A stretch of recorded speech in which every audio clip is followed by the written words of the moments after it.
Xa en setembro do pasado ano, veciños independentes da Pobra presentaban un escrito no Concello alertando do mal estado da estrada que dá acceso á urbanización do Lagar. Case un ano despois, a situación segue igual, posto que non se ten acometido ningunha actuación en profundidade nunha das zonas máis transitadas do Concello. Esta é outra das estradas principales que, como vimos denunciando en anteriores convocatorias de roldas de prensa, pois como podedes ver tamén se atopa en moi mal estado, ten así arranxos puntuales a través de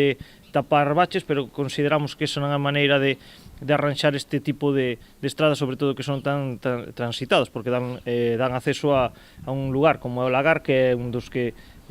máis acceso, máis tráfico rodado soporta. Piden que, de ser o caso, o Concello execute a partida orzamentaria para o mantemento da vía, ou no caso de non dispoñer dela, que habilite os fondos necesarios para este fin. Vimos outra vez a recalcar o equipo de goberno que arranxe esta estrada, se non ten partida presupuestaria, que habilite unha, en caso de que a teña, que execute, porque moitas veces o que nos estamos encontrando é que hai partida, do 18 do 19, pero que non se está executando, entonces non entendemos ese motivo. Dende a formación independente consideran que non se trata dun caso puntual, xa que botan en falla un mellor mantemento das estradas en todo o termo municipal.